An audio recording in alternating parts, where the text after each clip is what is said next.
Wednesday. Oh, you got a new blazer. That looks great. Suit. Oh, it's fantastic. It's Nick's Tears.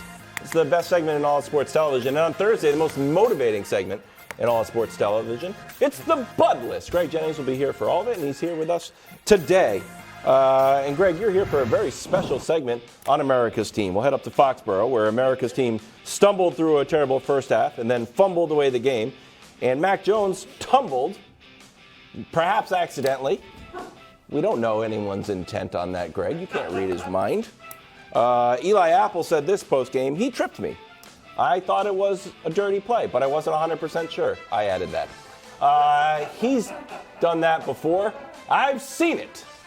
Okay. Yeah. Nick? Yeah. Do you think it's fair to call or insinuate or even present the specter that Mac Jones, America's sweetheart, is a dirty player? No, I don't think it's fair to call him a dirty player. I think it's unfair to every other player in the league to not call him the league's dirtiest player. Well, that's actually. His usage rate on chances to be dirty and times he is dirty. That's a good point. Is historic. Yeah. He plays quarterback. You don't have many chances to be dirty. But yet he invents them.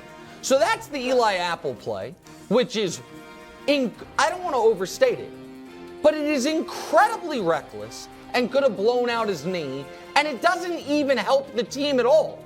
The Bengals have the ball, like it makes no sense, but it's in a long line. Brian Burns, he gator rolled him, and his excuse was, I thought he had the ball, even though he obviously does not. He does that. Well, he found a dirty way to slide. Oh. If you remember the Bears game, twice. Everybody does this. No. Everyone slides with their feet up. No. Brady might have occasionally done it. But he got fined for this, for doing it. Yeah. He's the only quarterback in the league that repeatedly does these things. And also, by the way, Greg, CBS doesn't believe in showing replays, evidently. But after the Ramondre fumble, something happened there where all the referees were aghast. I don't know what it was. We didn't get a replay. But we know it was called unsportsmanlike on 10. It's like a parade. All of the refs were like, oh, dear God. Yeah. And that was after he did the thing. So, Wildes. Yeah. He is as far as opportunities to be dirty and times he is dirty, he's got to be the dirtiest player in the league. Okay. He's also whines and yells at people. I don't know how you root for this guy. Well, I love him. That's why I root for him. Greg, I will throw it to you in 1 second. About the Eli Apple play, I've talked to Mac Jones.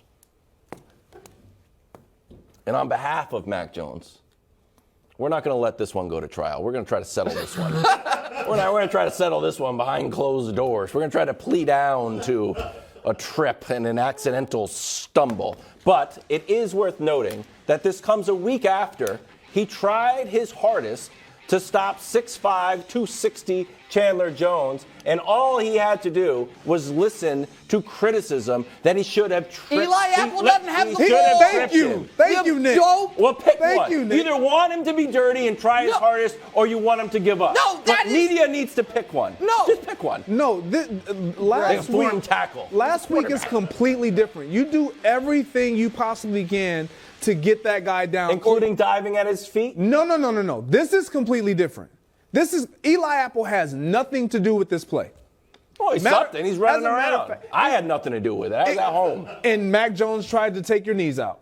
Yeah. That is exactly what he is dirty. Wow. He is flat out dirty. And guys like this that play the quarterback position, this is the issue that he's going to have. His head better start being on the swivel. Uh-oh. From now on. He throws an interception, his head's going to need to be on the swivel because guys are going to come at him because he's coming at guys like that. Greg, when I was filling in for the Herd, Stink said the same thing. But here's where I think Mac doesn't have to worry about that. The opposing teams don't want Bailey Zappi in the game. They know the worst thing that can happen to him is Mac Jones have to leave the game. Can I ask you a real question? You got it. Yeah. Point. It's give him good job. All right. I know you're saying like guys have to, or he should be on the lookout. We play the Dolphins this weekend. By we, I mean me and the Patriots. Do the Dolphins actually care? Yes. It's like, oh, you did that to Eli Apple. Yeah, the whole league cares. Yes. But if he plays clean against the Dolphins then have to initiate it? No, what you have to understand is once you have developed a reputation of being like this, when you throw a turnover or you commit a turnover or you're at the bottom of a pile and you're grabbing ankles and you're doing whatever you need and you're playing quarterback, the most protected individual on the field, and you choose to do that, it's a problem. I've never like seen the guys a are going to come at him. Period. I've never seen it. You know what? The Dolphins need to be worried about the football game and not what Mac Jones is about to do. Oh, okay. It's a second-level chess there. Okay, yeah. We'll That's see. what it is. All right, playing for your playoffs. You need to tell in your Foxborough. guy. You need to tell your guy to calm it down. I don't actually have a relationship with him. Hey, Rams blow out the Broncos. Russ threw 3 interceptions, and this was the final straw. In the end, after weeks of ineptitude and confusion, the Broncos brass arrived at the same conclusion that we did. Hackett just couldn't do the coaching. Nick, were you surprised that Nathaniel Hackett's gone? No, listen. I said that I would have considered firing him after week 1. If you remember. I was like, no, you just know you can't do it. It was the moment and then week 2 he had just as bad of a clock management fiasco. And so then he farmed that job out. So he didn't have to worry about it anymore. Listen, they hired him because Aaron Rodgers liked playing bags with him or something and throwing darts with him, and they thought they were going to get Rodgers. I mean, that's what Collinsworth told us, was that that he made Aaron Rodgers laugh, and they played darts together, and so they made him the head coach, and shockingly, it didn't work. Yeah. Unfortunately, this solves nothing. And Greg, at least Hackett wanted the job. He wasn't good at it, but at least he wanted it. My question is, who's going to want this job?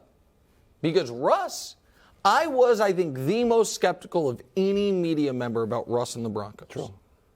And I vastly overestimated how he would play. Really did. I thought they'd go 8-9, and he'd be about the 15th best quarterback in football. Instead, what are they, 4-11? Yeah. And he's the worst player at his position in the league. Yeah. Thus far this year. So I don't know what you do from here. I think it's a total mess, and I don't think firing Hackett fixes it, Greg. Yeah, I'm with you there. It doesn't fix it, and if this is just me. I got to share this little vent moment. Russell Wilson needs to get up to a podium and apologize to Nathaniel Hackett. Ooh. Because although Nathaniel Hackett brought a lot of this on himself, Russell Wilson, oh my God, you literally got somebody fired. Like a guy who we were considering, and I can't, with this type of a season, and I'm making this more about Russ than Nathaniel Hackett. That's fine. There's no way I can say this is a Hall of Fame player. Like, I think he might have played himself out of it. To play like this, like you talk about retracting from your legacy, pulling blocks from underneath. Russell Wilson is doing that this entire season. It has been teammates yelling at, disrespecting you, and you're supposed to be the leader of this team. You were supposed to come in here and be the reason why we finally made the playoffs and had an opportunity Seems to like compete. we were doing high knees on the team playing the other day. Russell Wilson owes a lot of people in that organization and that locker room none more than Nathaniel Hackett an apology. Right. Can I show you a video that was making its way around the internet and get your reaction to it, Greg? It's Russ. First of all, the offensive linemen and Rippon were pushing at each other. Believe it or not, the offensive line won. So this happened. So this is kind of just an odd team moment. And then the other play is it's the other video, is Russ talking to his guys, but he's hiding. I don't know if we're supposed to be stealing. Like, what's your reaction to this? Because it feels like Jeff Schwartz tweeted he's doing a lot of stuff for the camera. Greg, your reaction? Look, Russ has lost all the confidence in the world. When it comes to this stuff, like guys having feuds and it's revolving around what we believe to be Russell Wilson, it's, again, he's the problem. Like you can't off him because of his contract situation, but you do the next best thing is you get a coach in there that possibly can right the ship. I don't think you can right the ship because... You know who they should consider hiring? Maybe Pete Carroll. Someone who would take the ball out of Russ's hands. Russ is going to consult with the coach, and the coach that's good for him, he's not going to want. Exactly right. The whole thing's a mess. Yeah. Can I throw another one out there? What about Baker to Denver? Oh, but why didn't we talk about Baker? I just threw that Why in are they playing the music? Well, how about you know Baker? what? We'll do it in the break. Okay, that's good. Cowboys. Like next. Baker, Let Baker do it in the break. 90%, 2 touchdowns. I do like that. Baker back up. Woo.